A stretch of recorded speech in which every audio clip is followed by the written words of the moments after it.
Rebonjour, nous nous retrouvons ici sur le plateau média du Monde Nouveau et nous accueillons Émilie Dias et Manon Ferreira qui représentent l'association Écolocale.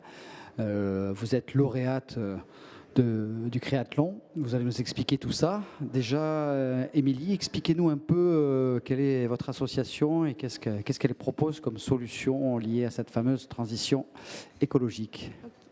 Alors Écolocale, en fait, c'est une association qui œuvre en faveur de la transition à 360 degrés, qui a pour vocation d'accompagner les acteurs du territoire audois à co-créer, à co-construire et à concrétiser des projets participatifs qui leur parlent, qui correspondent à leurs besoins, et des projets qui sont ancrés, incarnés dans le territoire, et des projets qui leur correspondent.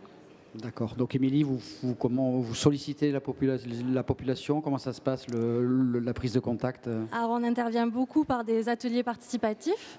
Donc, on mobilise les participants, on mobilise la population, les acteurs. On va voir différents acteurs, des scientifiques, des habitants, des institutions.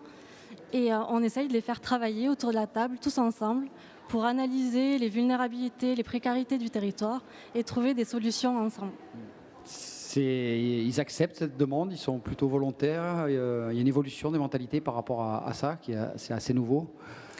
C'est nouveau et je pense que c'est ce qu'ils ont besoin, ce qu'ils désirent de plus en plus, parce qu'il y a une demande sociale d'être écoutés, je pense, de discuter des besoins, de leurs besoins, discuter des constats qui font tous les jours dans leur territoire, des vulnérabilités qu'ils ont et de sensibiliser un peu les différents acteurs de leur réalité de terrain et du coup de réfléchir avec tous les acteurs possibles à comment faire autrement pour les enjeux climatiques de demain. D'accord, alors on ne l'a peut-être pas précisé, mais vous êtes basé dans l'Aude, Oui. Et Écolocale a déjà eu une existence de plusieurs années, et il y a un grand défi en ce moment qui vous anime. Manon Ferreira, présentez-nous un peu ce passionnant web documentaire qui est en préparation. Alors nous préparons un web documentaire sur l'Odyssée des déchets, c'est comme ça qu'il s'intitule, donc un petit jeu de mots avec Aude et Odyssée.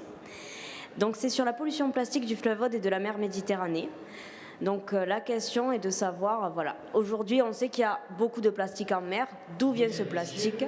Il vient souvent du fleuve, de la terre. Et là, en fait, ça va être un web documentaire pour sensibiliser, mais aussi pour aller à la rencontre des acteurs locaux qui travaillent sur ces problématiques-là. Avec les habitants aussi, on va faire un travail d'atelier participatif pour les écouter, prendre en compte leurs constats. Et on l'espère pouvoir sensibiliser plus de monde encore que les personnes qu'on aura déjà touchées lors du web documentaire, qui, je l'espère, seront nombreuses.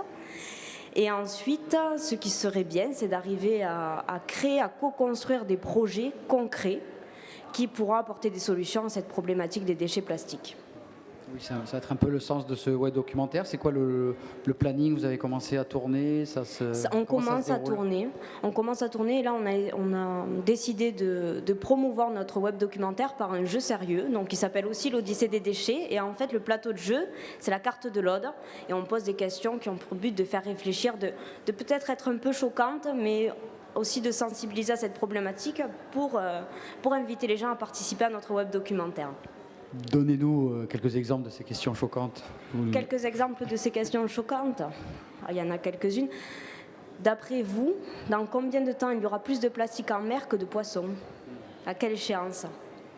C'est ce genre d'interrogation. Oui. Ce genre d'interrogation. Donc c'est un jeu de plateau qu'on peut retrouver au deuxième étage à votre stand. Voilà, et vous aurez la réponse à la question. On vous invitera, ceux qui nous écoutent, à aller voir et vérifier. Et moi j'ai une petite idée, mais je vous le dirai après. Ça marche. Donc il y a SOE documentaire. Par la suite, c'est un projet au long cours. C'est un projet sur environ un an. On l'espère un an, mais bon, si ça doit durer un petit peu plus, ça durera un petit peu plus, mais on commence là et le temps de mettre en place les ateliers, le temps d'aller bien filmer les choses, ouais, un an. D'accord. Cette question du plastique, elle est très prégnante, il y a beaucoup de choses qui se font. Qu'est-ce que vous pouvez amener de plus? Il y a beaucoup de choses qui se font, mais il y a beaucoup de choses à défaire, notamment des problèmes on va dire, de construction culturelle finalement, de décharges sauvages qui sont beaucoup basées sur les rives du fleuve. Beaucoup de décharges sauvages parce que depuis des années, on a l'habitude d'aller jeter là et finalement, on se retrouve avec des quantités de plastique qui vont finir en mer assez phénoménales. Donc ça, c'est du constat. Est-ce que dans ce web documentaire, il y a aussi des solutions? Vous allez plutôt sensibiliser? Est-ce que... On espère qu'il y aura des solutions. Là, il faudra venir lors de nos ateliers participatifs. On va en trouver, on va en trouver. On va trouver des solutions pour lutter contre ce fléau. Oui. Si on revient sur Écolocal, donc ça c'est le projet phare des mois à venir. Qu'est-ce qu'il y a eu précédemment? Est-ce que vous pouvez nous donner un autre exemple de ce qui a été fait par l'association? Alors en 2015, en fait, il y a eu des inondations assez considérables dans l'Aude et en fait, s'est posé la question de l'habiter du territoire. Comment on habite notre territoire aujourd'hui? Comment on l'habitera demain?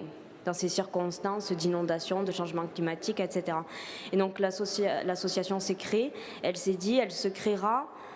Et elle sera là pour essayer de réunir tout le monde et réfléchir collectivement, apporter une réponse collective à ce problème parce que finalement l'habiter, on ne peut y répondre qu'avec tous les habitants réunis.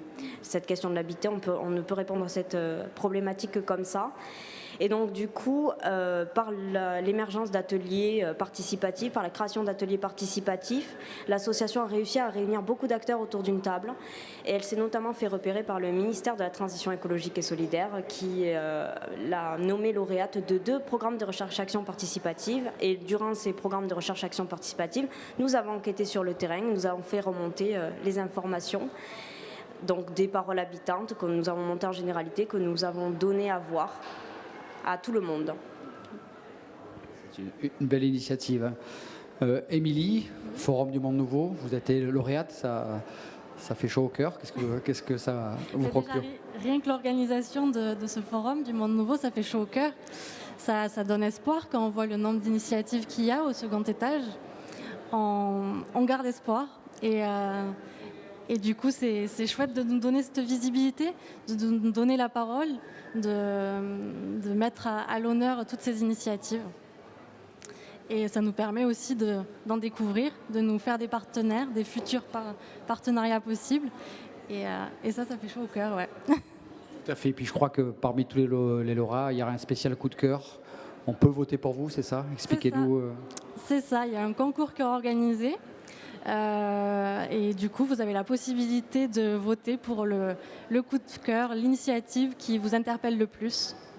Du coup, on vous encourage à voter pour Écolocal. Et pour ceux qui souhaiteraient vous retrouver, adhérer à votre association, quels sont les moyens de vous contacter? Alors, nous avons un Instagram, Écolocal 11. On a aussi un Facebook, Écolocal. Et notre site internet est en train de se faire peau neuve, mais ça sera également écolocal.info. D'accord. Manon, un dernier mot? Votez pour nous. Je crois que le message est passé. Je n'ai plus qu'à vous remercier et inviter tous ceux qui nous regardent à aller, durant ce passionnant week-end du Forum du Monde Nouveau, allez vous retrouver, Émilie et Manon d'Écolocal. Merci à vous. Merci beaucoup.